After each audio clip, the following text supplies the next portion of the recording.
Hello people, welcome to miles and smiles. So last time పెట్టాం కదా shorts అన్ని. So shorts అన్ని కలిపి ఒక పెద్ద వీడియో చేస్తాను. సో రాజమండ్రి నుంచి లాలాచెరువు రూట్ అంటే మనకి జైల్ రోడ్ నుంచి స్ట్రైట్గా మనం వెళ్తే స్ట్రైట్గా మనకి దివాన్ చెరువు, దేవిఘాట్ మరియు కోటగుమ్మం మీదుగా మనం వెళ్తే మనకి పుష్కర్ ఘాట్ తగులుతుంది. పుష్కర్ ఘాట్ నుంచి స్ట్రైట్గా మనం భద్రాచలం రూట్లో స్ట్రైట్గా మనం వెళ్తే మనకి అలా వెళ్తే మనం అక్కడ మనకి గౌతమి ఘాట్ జరుగుతుంది. గౌతమి ఘాట్ దగ్గర ఈ ఆలయం కొలువైంది.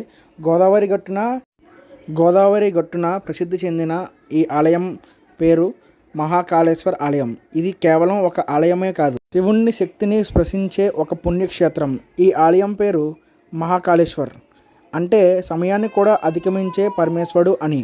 శివుణ్ణి మహాకాళేశ్వర్ రూపంలో ఇక్కడ దర్శించుకోవచ్చు. పాపాలను నివారించుకొని ఆత్మశుద్ధి పొందటమే. ప్రతి సోమవారం ఇక్కడ శివుణ్ణి ప్రత్యేక పూజలు జరుగుతాయి. మహాశివరాత్రి రోజు అయితే వేలాది మంది భక్తులు శివుణ్ణి దర్శించుకోవడానికి తరలి వస్తారు.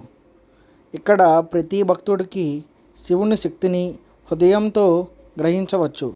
ఇక్కడ శివుని మొత్తం దర్శించుకున్న తర్వాత ఆలయ ప్రాంగణంలో ఉన్న చుట్టూ దేవతామూర్తుల యొక్క విగ్రహాలు ఉంటాయి. అవి మొత్తం కూడా పలరాతితో చేసినవి.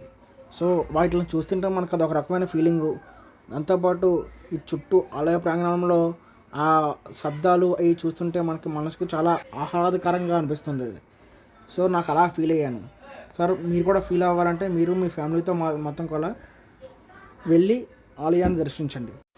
అలాగే మీరు కానీ మీ ఫ్యామిలీలో ఎవరైనా సరే ఈ ఆలయాన్ని దర్శించినట్టయితే కామెంట్ బాక్స్లో కామెంట్ చేయండి. అలాగే ఈ ఆలయం మొత్తం ఎంతో ప్రశాంతంగా, మనసుకు ఆహ్లాదకరంగా అంతా చాలా బాగుంటుంది. సో అంతా బయటకు వచ్చిన తర్వాత ప్రసాదం కూడా చాలా బాగుంటుందండి. ప్రసాదం మాత్రం ఇచ్చేయద్దు ఎవరు కూడా.